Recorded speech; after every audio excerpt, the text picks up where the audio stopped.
Je dirais que oui, le moment était très difficile. C'est qu'il y a certains qui m'ont posé la question, comment est-ce que vous avez pu prendre un pays comme ça? Et je les ai dit, c'est ma patrie, c'est mon pays.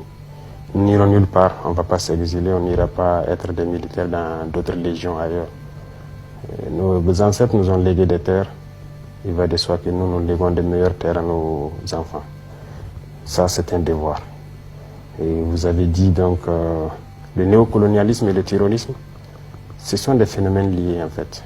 Le terrorisme n'est qu'une manifestation du néocolonialisme. Souvenez-vous que si vous faites bien l'histoire récente de notre pays, vous comprendrez que ça a été préparé en fait.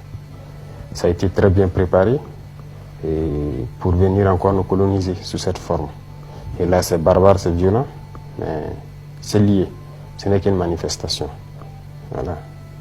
Donc, le combat aujourd'hui, ce n'est pas pour seulement le Burkina, c'est pour toute l'Afrique. Voilà, la jeunesse est éveillée. Et c'est notre mission de continuer à éveiller les consciences et à lutter contre ce néocolonialisme-là. Et pouvoir donner donc un meilleur avenir à nos camarades qui peinent en tout cas à s'en sortir.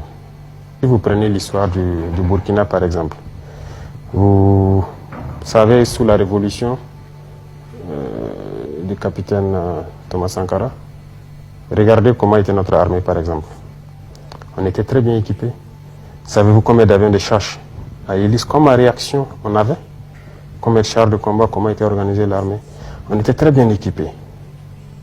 Alors après cela, je pense qu'un programme s'est imposé à nos États. Et on a dit de laisser l'armée et de se concentrer sur autre chose. On a laissé tomber le budget de l'armée, on a réduit les régions à 3, ainsi de suite. L'équipement, il n'y a plus d'entretien, tout est mort. On peut retrouver ici au Burkina les traces de ces blindés abandonnés. Et beaucoup de choses, les avions allégés à l'armée de l'air, vous verrez. Donc, on a déstructuré nos armées. On a détruit nos armées. Pendant ce même temps, on a encouragé la mauvaise gouvernance. Voilà. Et jusqu'à aujourd'hui, ça continue. Si en tant que dirigeant, on vient vous propose des prêts, par exemple, un prêt de 50 milliards, et vous pouvez voler plus de la moitié, aller déposer encore dans leur compte, aller investir dans leur pays. Et le reste, vos partisans, ils se partagent ça. On ne voit aucun projet concret sur le terrain.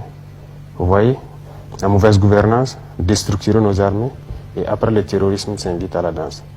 Le terrorisme s'invite, on dit que vous n'avez pas d'armée, vous êtes faible, il faut qu'on vienne vous aider. On vient s'implanter, mais l'objectif est tout autre. Donc c'est un schéma, c'est très bien préparé. Donc.